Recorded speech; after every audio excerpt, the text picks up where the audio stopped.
FIFA বিশ্বকাপ বাছাই পর্বের ম্যাচে এই মাসে ব্রাজিল ও উরুগুয়ের বিপক্ষে মাঠে নামছে ডিফেন্ডিং চ্যাম্পিয়ন আর্জেন্টিনা। এরই মধ্যে ৩৩ জনের প্রাথমিক স্কোয়াড ঘোষণা করেছে আর্জেন্টাইন কোচ লিওনেল স্কালোনি। সেই দলে ফেরানো হয়েছে তারকা ফরওয়ার্ড লিওনেল মেসিকে।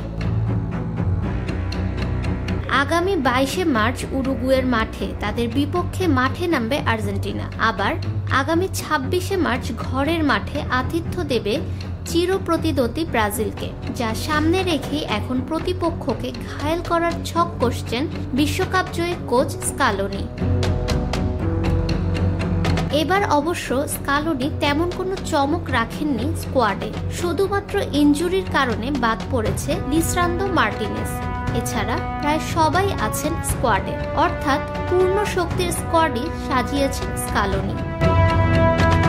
দলে ডাক পেয়েছেন একাধিক তরুণ মুখ। ইতালিয়ান ক্লাব কোমো ১৯০৭ থেকে এসেছেন ম্যাক্সিম পেরোনো এবং নিকোলাস পাস, বায়ার লেভারকুসেনের ইজিকুয়েল পালাসিয়াস, ম্যানচেস্টার সিটির ক্লদিও এচেভেরি, বোলোনিয়ার সান্তিয়াগো ক্লাস্ট্রোদের ৩৩ জনের স্কোয়াডে রেখেছেন বিশ্বকাপ জয়ী কোচ। ফাহমিদা বিনতে আনোয়ার, নিরপেক্ষ নিউজ ডেস্ক, ঢাকা।